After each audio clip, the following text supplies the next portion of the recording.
బంగాళాఖాతంలో అండమాన్ సమీపంలో నేడు అల్పపీడనం ఏర్పడే అవకాశం ఉందని భారత వాతావరణ విభాగం తెలిపింది. ఇది పశ్చిమ వాయువ్య దిశగా కదులుతూ సోమవారం నాటికి దక్షిణ మధ్య బంగాళాఖాతంలో వాయుగుండంగా మారుతుందని అంచనా వేసింది.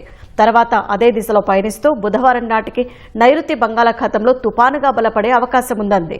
దీని ప్రభావంతో రాబోయే 3 రోజుల్లో రాష్ట్రంలోని పలు ప్రాంతాల్లో తేలికపాటి నుంచి ఓ మోస్తరు వర్షాలు కురవచ్చని అమరావతి వాతావరణ కేంద్రం వెల్లడించింది.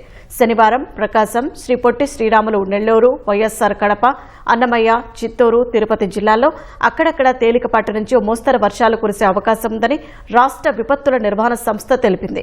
అల్పపీడనం ఏర్పడనున్న నేపథ్యంలో బంగాళాఖాతం నుంచి తేమగాలులు వీస్తున్నాయి.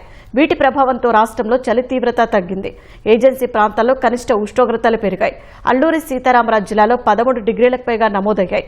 తుపాను తీవ్రత తగ్గే వరకు చలి తీవ్రత పెద్దగా ఉండకపోవచ్చని నిపుణులు చెబుతున్నారు.